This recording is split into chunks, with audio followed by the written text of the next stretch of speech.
လမ်းသွားရင်ဆူညောင်းခလုတ်တွေတွေ့ရင်ဒီဆူညောင်းခလုတ်နဲ့မမြင်လို့တက်နေမိရင်ဒုက္ခရောက်လိမ့်မယ်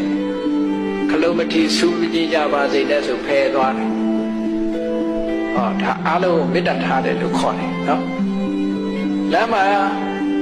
တစုံတစ်ခုတွေ့လို့လူတွေထိခိုက်ပါဆိုရင်ရှင်းပေးသွားတယ်ဒါကာယကမေတ္တာလို့ခေါ်တယ်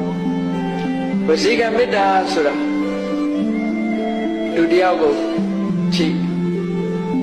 ဒီလိုအလုံးမျိုးမလုံးကြနဲ့ဒီလိုအတွေးမျိုးမတွေးကြနဲ့ကိုယ်မိတ်ဆွေတွေဒုက္ခမရောက်ရအောင်ပြောတယ်ကုညီတယ်ဆောင်းရှောက်တယ်ဆုံးမတယ်အကြံပေးတယ်ဒါဝစီကမေတ္တာလို့ခေါ်တယ်ချမ်းသာကြပါစေလို့နှုတ်ကမြတ်တယ်မနောကမေတ္တာဆိုတာကြတော့ခုနကလိုစိတ်ထဲမှာဖြစ်အောင်လုပ်တယ်အဓိကကတော့မေတ္တာဘာဝနာပွားတယ်ဆိုတာမေတ္တာမနောကကိုပွားခိုင်း